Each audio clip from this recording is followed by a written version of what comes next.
World Press Freedom Day was proclaimed by the UN General Assembly in December 1993, following the recommendation of UNESCO's General Conference.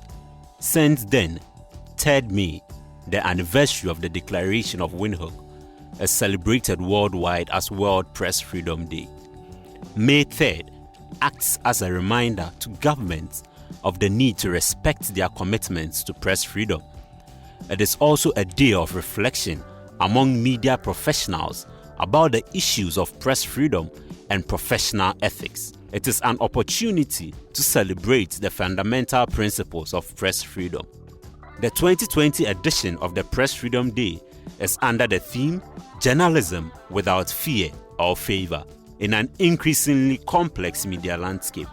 We cannot lose sight of the fact that brutality against journalists is not isolated to any one country, but occurs regularly worldwide under repressive governments whose political leaders deliberately target journalists to silence the truth.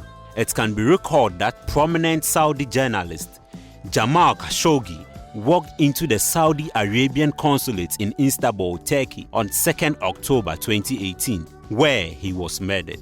Although Ghana continues to be seen as one of the most democratic countries in Africa, and Chapter 12 of its 1992 Constitution guarantees media pluralism and independence, a third of the media are owned by the state or by businessmen linked to the government. So many people have invaded the media space because our laws do not frown on who qualifies to practice journalism. Unlike medicine, unlike law. You cannot practice law when you've not been called to the bar or when you've not gone to a law school. You cannot practice medicine when you've not gone through medical education. My journalism is free for so to speak. So as a result, we witness the invasion of people of all kinds of characters, politicians, business people, and all kinds of charlatans, who call themselves journalists. So as a result, there's always a contention about the definition of who a journalist is. A group of investigative journalists had to spend part of 2018 in hiding after producing a documentary about Ghanaian soccer corruption. A ruling party parliamentarian who had been named in the documentary publicly threatened one of the journalists without ever being arrested or questioned. Good. Boy, no, Ahmed, no, Woni. Wait, a friend Ahmed. The picture back, I'm fan to Sunayakes. God, good. The picture back, what Timadina, what bad premises of the Muno. So, as you can see, rolling on the screen. This is a boy, or a bad boy, or Posulas, Sheikh Altani, a worker. Now, no more Leo to Dubai.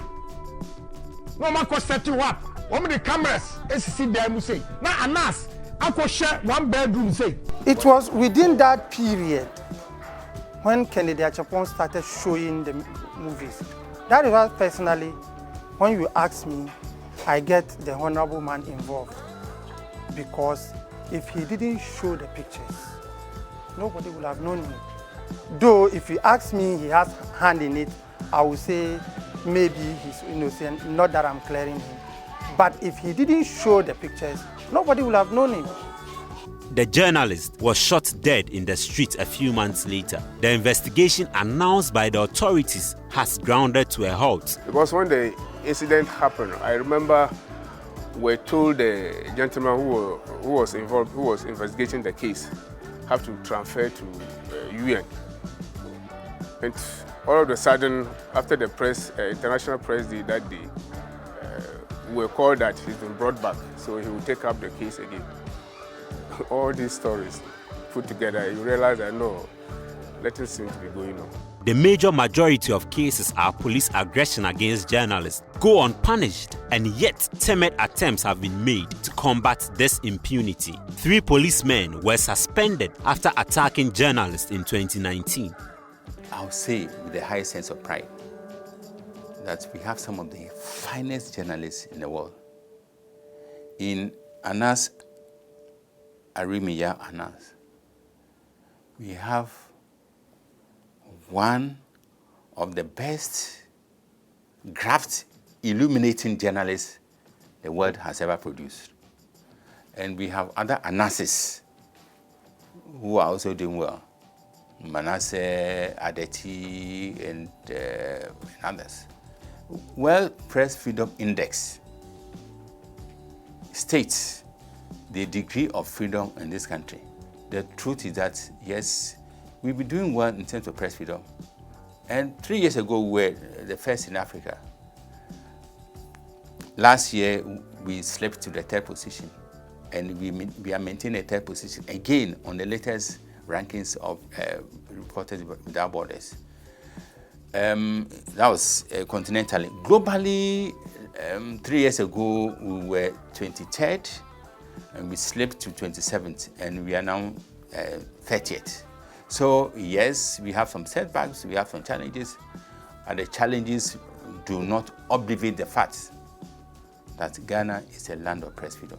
In a series of interviews on Happy FM's Epahua Daben, after the release of the Press Freedom Index, seasoned journalists addressing the drop made these comments. We need to begin to think about how we can make the terrain more friendly. We need to also begin to talk to authoritative agencies like the military and the police and everybody who has the authority of which we have the rights of journalists. Actually, the journalists also matter. Then so anybody so that you take them for found so some of us are blackmailers, some of us are extortionists. And I'm of the views the report was charitable with Ghana. In the sense, aside the murder of Ahmed Suale, we've had radio stations, shutting down. Ahmed Hussein Suale was a 31-year-old Ghanaian investigative journalist who had collaborated with the BBC, lay slammed in the driver's seat of his dusty blue BMW with bullet holes in his chest and neck. We are from Zabzugu district specifically, but we are from Korle, a village after Zabzugu. I brought him to Accra with another younger brother of mine. Ahmed came here, did his SS, and joined University of Ghana. That is where Armia Anas saw him and decided to pick him and work with him. So Ahmed was still schooling when he was working with Tiger IPI. So you can see that link. The man saw the brightness in the young man and decided to pick him and work with him. The number 12 expose was premiered on the 6th June 2018 and captured over 77 Ghana football officials and referees accepting cash gifts and allegedly compromising their duties in return. Corruption is abominable, and it's not something that we want to see happening anywhere in our society, including the football. The number 12 expose brought serious consequences to the persons captured perpetrating untoward acts, especially the Ghana Football Association president at the time, Kwesi Nyantakyi. But to conclude that the Anas expose has changed the way we report stories will be a bit far-fetched, because every media house has their own style, how they want to report. There's something we call the editorial policy. That has not changed much. But it has also vindicated the media in a way. Because the media has in the past reported on some of this, underhand dealings, and the quick response from the FA would always be, show us your evidence. Show us where's the evidence that people are corrupt. People are selling games, throwing away games because of 1,000, 2,000 referees have been corrupt. Because there was no evidence. There was absolutely no evidence. In a few cases we've had evidence. The case died off like that because the person with the evidence failed to show up to testify. But this gave us that level of assurance that indeed we've been on the right path. It gave us some level of boldness. If you are talking about corruption in football, you have something to easily point your hands to that. During this period, referees did this, FA officials did this. So it gives you some level of authority in talking about corruption in Ghana football. So to that extent, it helps. It vindicated people who had always said there was corruption in our football. So in that regard, it did help a lot. But in terms of changing the style of reporting and how people choose to report or write their stories, I don't think it will change anything. Journalists are seen as private intruders, people who want to get into the lives of people without permission. And then if you look at the profession, it's not too attractive. It's not too attractive. These are some of the perceptions. But of course, we've also had times in this country where people have really respected journalists because of our seniors in the industry and what you're doing. We've had the GJ annual awards, which tends to recognize people and the good works they're doing. And so there's mixed perception about journalists in this country. And more importantly too, when you know that people know very well that journalism does not pay like the other profession. Anyone at all can practice journalism, or anyone at all can be a journalist without even getting certification. Sometimes the sociological perspective of it is not too good. But we've had the good sides and also the bad sides. On October 30th, 2018, International Federation of Association Football, FIFA, banned the former Ghana Football Association president, Kwesi Nyantakyi, from all football-related activities for life. In addition, the lawyer cum football administrator was also fined an amount of 2.4 million Ghana cedis by the World Football Governing Body.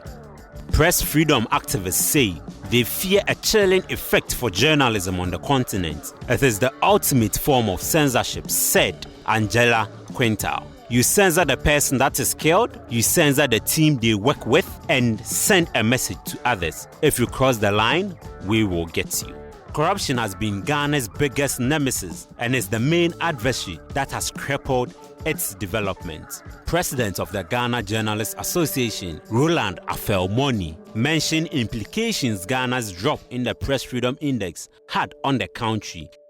The reports mentioned attacks, and these are common knowledge, attacks against journalists, headlined by the assassination in the most tragic circumstances of Ahmed Saleh of Tiger Afim. That was last year. He, however, mentioned some relief for journalists, that is, members of the association who suffer any form of abuse or the other. We've mobilized a team of lawyers who rally to our defense in such instances.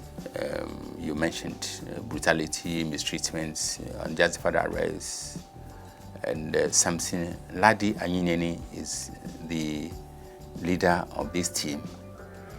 And I will use the opportunity to praise most profusely his sense of sacrifice and his addition to the defense of media rights and freedom in this country.